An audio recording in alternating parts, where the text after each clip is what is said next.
Hello and welcome to Equity Education, the chemistry version. Today we're going to be looking at carbonyl compounds, and this is going to be a series of videos. So first we're going to talk about the preparation of carbonyl compounds from the oxidation of alcohols.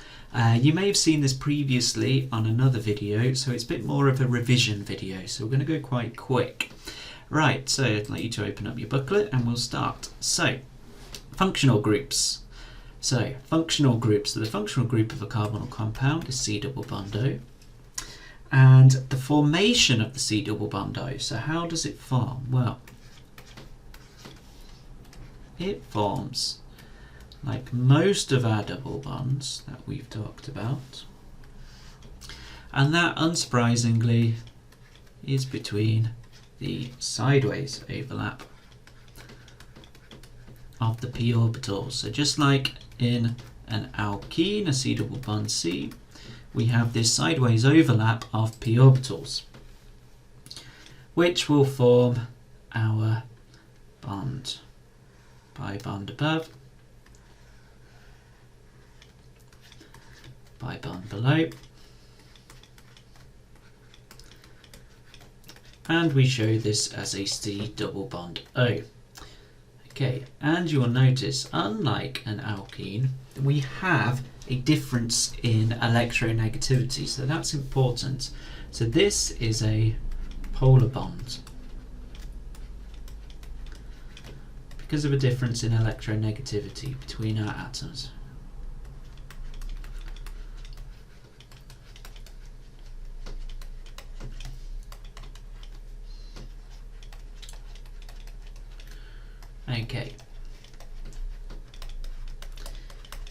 Okay, so there are different types of carbonyl compounds, and we're just going to have a look at two of them. So one is an aldehyde and one is a ketone. So my general formula for an aldehyde is this. So my carbonyl compound, my C double bond O, is on the end of the carbon chain, whereas for a ketone, the C double bond O is in the middle of the chain.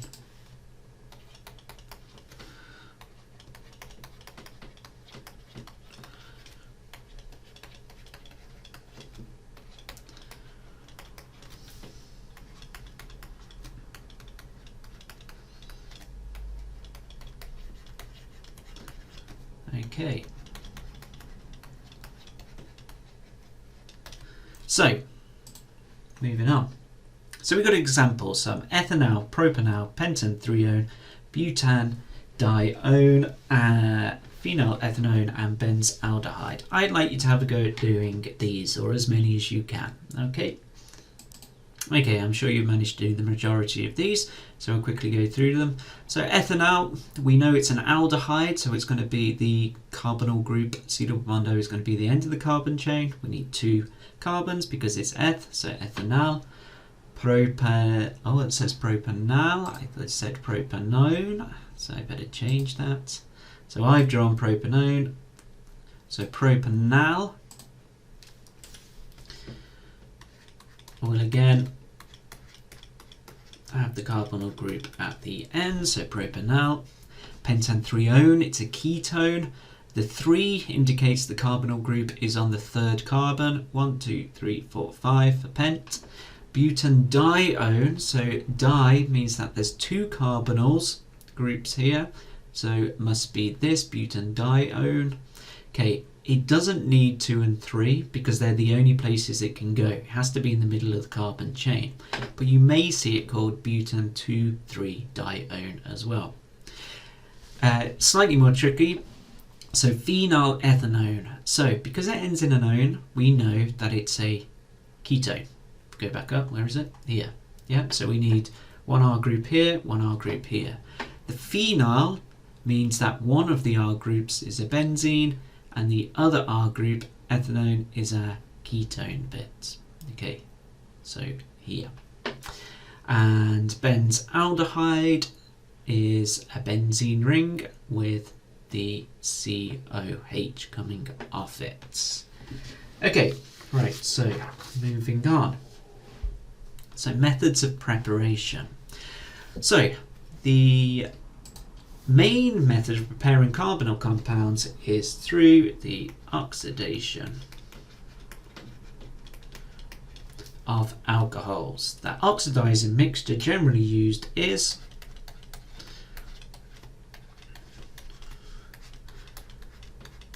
potassium dichromate, acidified potassium dichromate, and we'll just write that in.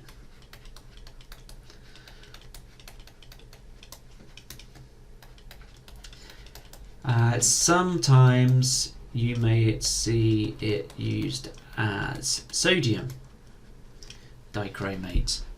The important bit is the Cr2O72-.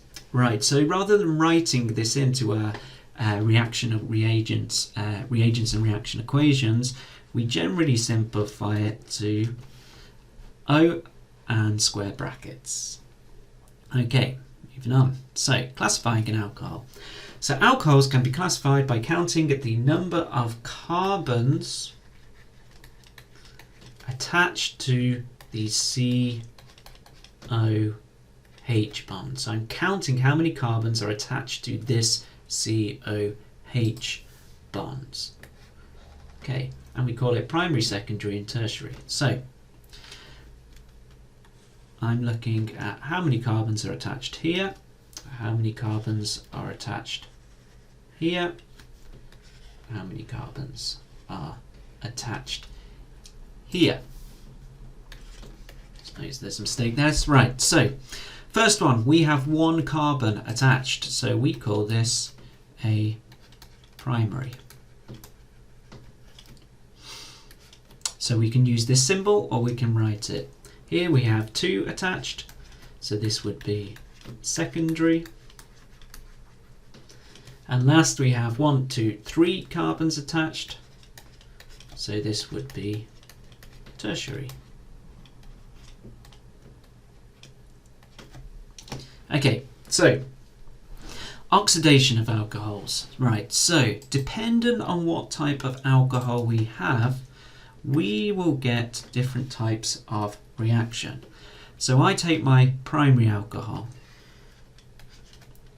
and I oxidize it. The first thing I will oxidize it to is an aldehyde. If I oxidize it further, I will get a carboxylic acid. Okay, we'll come back to that. So, secondary. I oxidize a secondary alcohol, I will get a ketone. If I try and oxidize this further, there is no reaction. And lastly, I have a tertiary alcohol and oxidize it, I get no reaction. Okay, so if we just go back up here. So dependent on whether we want an aldehyde or we want a carboxylic acid, there are two different methods of setting up the equipment in the lab. So if I want to get an aldehyde from a primary alcohol, I would set up distillation. If I wanted to get a carboxylic acid, I would set up reflux. Unsurprisingly, this is called complete oxidation. And this is called partial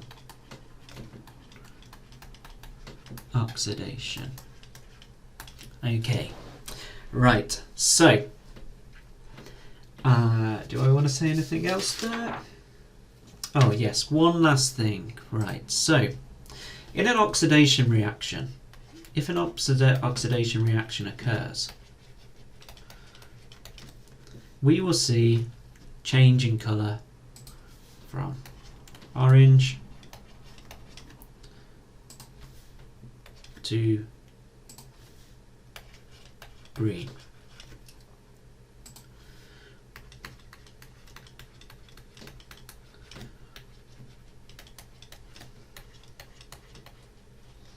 So in these two solutions, if we've got our oxidizing mixture and we've got a primary or secondary alcohol and we react it together, the colour at the start will be the orange, that's from the potassium dichromate, and it will eventually turn to a green colour. That's how you know that an oxidation reaction has taken place. Okay, so moving on. Right, because this is really revision and we've been through this in more depth in a previous video, I would like you to have a go at trying to figure out these equations. So the preparation of ethanoic acid from ethanol. I'll give you a quick clue. So remember, when we're using an oxidizing agent, we use it as O. And if you need to balance the O's, we do it by putting 2, a 3 or so on in front of the oxidizing mixture. Okay, right, so I will give you, how many we got? I will give you 5 minutes to be able to answer these questions. Okay. Okay, I'm sure you've all managed to do this, so we'll have a quick look at it. So the preparation of ethanoic acid from ethanol, so my formula for ethanol, remember we're using O as our oxidation mixture symbol, and we form ethanoic acid, CH3COOH, and we have some H's left over, so it's more than likely that we're going to form water. Make sure your oxygen's balanced, 1, 2, 3 on this side, so 1, 2, I need 2 of these here, so 1, 2, 3. Quickly, that's the type of apparatus we would need set up is reflux, and to heat it, and our observation would be orange to green. Okay, preparation of ethanol from ethanol, right, so formula for ethanol. I form my ethanol, if I got my plus. I form my ethanol and H2O. The oxygen's already balanced. I'd need distillation and heat, and my observation would be orange to green. Preparation of propanone from propan-2-ol. Well, here's my propan-2-ol. Now this is a secondary alcohol, therefore I'm going to form a ketone, and this is my propanone. I can use reflux and heat, and my observation would be orange to green. Okay, right, so it was a very quick video, and the reason being is because I went through it in a lot more detail in a previous video. Okay, so if you go back to the alcohols video, you will see this in much more detail, but the purpose of this video is to show how we form carbonyl compounds, and one of the ways is through oxidation of alcohols. Okay, hope it was useful, and I'll see you next time. Okay, bye bye.